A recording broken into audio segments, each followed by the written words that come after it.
If you like this video, don't forget to subscribe, like, share, and comment. Hello everybody, welcome back to my channel and another Meet the Bags video. Today I am super happy to introduce you to the Pawling Handbag. I mean, seriously, how adorable and pretty are these bags? Let me show you some of the features of this bag. So it's got purse feet on the bottom. It's got these amazing accents in the front for your connectors.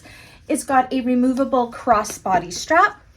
It is held shut with a magnetic snap flap closure.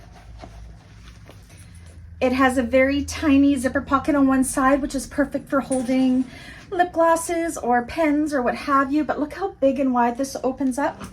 Again, crossbody strap is removable. I've made these ones with reversible or double-sided straps.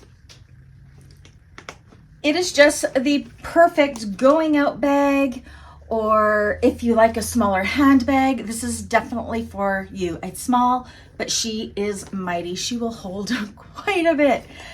Anyways, it can be made in vinyls, it can be made in cottons, it can be made in leathers, it can be made in cork. I can make it in anything your heart desires. So if you're one of my clients and you would like one of these, you know what to do. All my information is below. And if you're part of my bag makers community, there's a tutorial on this one. If it's not up yet, it will be up shortly. Anyways, until the next one, bye.